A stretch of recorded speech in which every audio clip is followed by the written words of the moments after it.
중소벤처기업부가 중고자동차 판매업을 생계형 적합업종으로 지정하지 않기로 결정했습니다.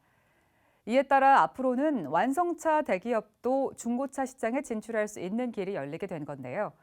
허위 매물 등으로 인해 기존 중고차 시장에 대한 소비자들의 불신이 컸던 만큼 대기업의 중고차 시장 진출을 대체로 환영하는 분위기 속에 전문가들은 기존 중고차 업체들을 보호할 수 있도록 대기업의 중고차 시장 진출 비율을 제한해야 한다고 조언합니다. 이동규 기자입니다. 중소벤처기업부는 최근 중고자동차 판매업 관련 생계형 적합업종 심의위원회를 열고 11시간이 넘는 긴 논의 끝에 생계형 적합업종으로 지정하지 않기로 결론 내렸다고 밝혔습니다. 중고차 판매업이 다른 도소매업이나 자동차 부품 판매업에 비해 소상공인 비중이 낮고 이들의 연평균 매출액이 커서 규모의 영세성 기준에도 맞지 않는다고 판단한 겁니다. 또 소비자의 선택의 폭이 확대되고 더 이로운 점이 많다는 점도 종합적으로 고려됐습니다. 이에 따라 앞으로는 현대차 등 완성차 대기업들도 중고차 시장에 진출할 수 있는 길이 열리게 됐습니다. 전 세계에서 완성차 업계가 중고차 분야 진출 못하게 하는 나라는 없다는 거. 두 번째는 실질적으로 그동안에 10년 동안 수입차 시장은 인증중고차를 했었고 또 K카, SK엔카 등 대기업이 이미 들어와 있었다는 거. 완성차 업계만 못 들어오는 역차별을 받고 있었다는 게 두 번째고요. 중기부의 이번 결정에 따라 완성차 업계의 중고차 시장 진출도 속도를 낼 전망입니다.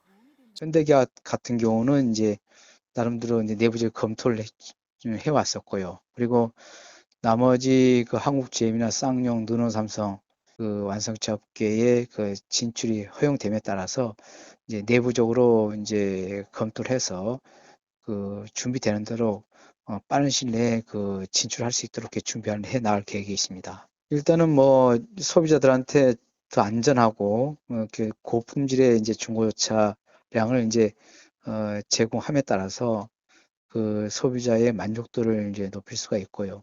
저희가 이제 중고차 매매 업계와 같이 이제 상생 협력을 해서 현재 중고차 시장의 어떤 그 낙후적이고 어떤 신뢰도가 떨어져 있는 이런 부분들을 더욱 선진화해서 중고차 시장을 활성화할 수 있도록 그렇게 적극 노력을 하겠습니다. 소비자들도 대기업의 중고차 시장 진출에 대해 환영하는 분위기입니다. 지난해 소비자주권시민회의가 진행한 설문조사에서도 완성차 업체의 중고차 시장 진입에 대해 56.1%가 긍정적이라고 답변하기도 했습니다. 특히 기존 중고차 시장에서 허위 미끼 매물 등으로 입었던 피해들이 이제는 사라질 거라는 기대감이 높아지고 있습니다. 네, 저는 일단 긍정적인 요소라고 생각되고요.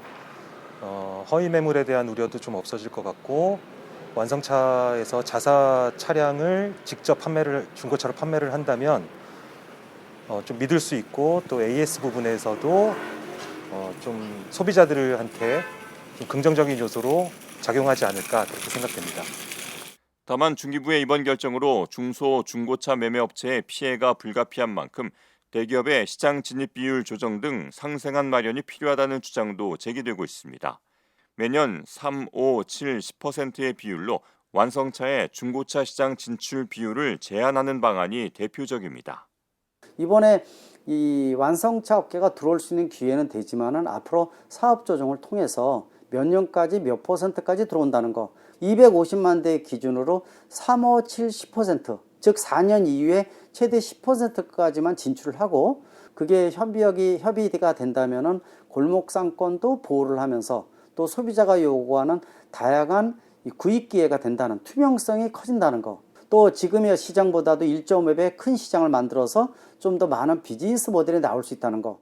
한편 전국 자동차 매매 사업조합 연합회 등은 현대차와 기아차에 대해 올해 1월 사업 조정을 신청한 바 있으며 이에 대해 중기부는 현재 당사자 간 자율 조정이 진행 중으로 중소기업 피해 실태 조사 이후 사업 조정 심의회를 개최할 예정이라고 밝혔습니다. ESTV 뉴스 이동규입니다.